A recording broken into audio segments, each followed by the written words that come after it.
Hello everyone, welcome to my channel flavour with Jani. શું તમને લોકોને બી મારી જેમ કેકની ક્રેવિંગ વારે ઘડી થાય છે? મને તો કેક બહુ પસંદ છે.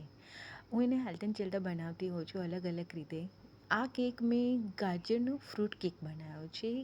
લાલ ગાજર હોય ને તેમાંથી જ બનશે. અને આમાં મેંદો નહીં, હું ઘઉંનો બનાવવાની છું. અને ઓવન નહીં, ગેસ પર બનશે. ગેસ પર તપેલામાં હું બનાવું છું, એટલે ઇઝીલી બની જશે. અને લાલ ગાજરમાંથી બનાવશો ને એટલે બહુ ફાઇન થશે. તો આ કેક બનાવવા માટે મેં આવા 2 લાલ ગાજર લઈ લીધા હતા. તેને આવી રીતનું એકદમ ઝીણું ગ્રેટર હોય ને તેમાં ગ્રેટ કરી લેવાના છે. ધોઈને છોલીને ગ્રેટ કરી લેવાનું છે. 1 કપ એક્ઝેક્ટ માપ લેવાનું છે. છીણ લેવાનું છે ગાજરનું.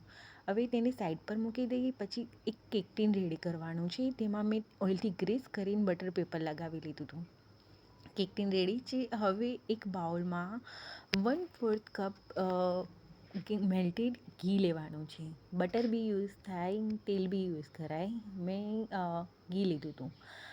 1/2 કપ દળેલી સાકર અને 1/3 કપ મોળું દહીં લેવાનું છે, રૂમ ટેમ્પરેચરવાળું. અને બધું સરસ રીતે મિક્સ કરી લેવાનું છે. હલાવીને એકદમ ક્રીમી ટેક્સચર આવે ને ત્યાં સુધી મિક્સ કરી લેવાનું છે. હવે આ કેક તમે મેંદાથી બી બનાવી શકો. મેં ઘઉંના લોટમાંથી બનાવતો 1 કપ ઘઉંનો લોટ લીધો હતો. તેની ચાળણીમાં લઈ લેવાનું છે. અને 1/4 cup custard powder, 1/4 cup milk powder. Custard powder fruit cake છે ને એટલે ઉમેરવું પડશે. અને મિલ્ક પાવડર સ્કીપ કરવો હોય ને તો કરી શકાય, પણ મેં ઉમેર્યું હતું. કસ્ટર્ડ પાવડર, મિલ્ક પાવડર અને ચપટી મીઠું લેવાનું. 1 ટીસ્પૂન બેકિંગ પાવડર અને 1/2 ટીસ્પૂન બેકિંગ સોડા લેવાનું છે.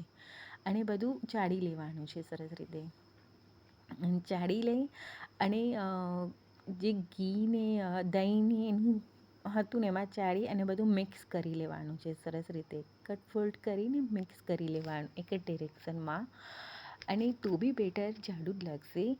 એટલે આમાં દૂધ કે પાણી નહીં, ગાજર આ જે 1 કપ આપણે રેડી કર્યા હતા ને તે ઉમેરી દેવાના અને મિક્સ કરી લેવાનું. તો બી બેટર થોડુંક જાડું લાગતું હતું મને, એટલે રૂમ ટેમ્પરેચરવાળું 2 ટેબલ સ્પૂન મેં દૂધ લીધું હતું. એક્ઝેક્ટ 2 ટેબલ સ્પૂન મેં દૂધ લીધું અને મિક્સ કરી લીધું હતું. આવી રીતનું બેટર હોવું જોઈએ. અને અહીંયા ડ્રાયફ્રૂટ બી એડ કરવું હોય તો બી કરી શકાય. અને થોડુંક એવું ફ્રૂટ એસેન્સ મેં એડ કર્યું હતું. પછી જે કેક ટીન રેડી કર્યું હતું ને તેમાં બેટરને ટ્રાન્સફર કરી દેવાનું છે. કેક ટીન ટેપ કરી દેવાનું. ઉપરથી ડ્રાયફ્રૂટ મેં સ્પ્રિંકલ કરી દીધા હતા. તપેલાને પહેલેથી મેં ગરમ કરવા મૂકી દીધું હતું અને તેને બેક કરવા મૂકી દીધું હતું. મારે 42થી 43 મિનિટ બેક કરતાં થયું હતું. ટૂથપીક ક્લિયર ના આવે ને ત્યાં સુધી કેકને બેક કરી લેવાનું.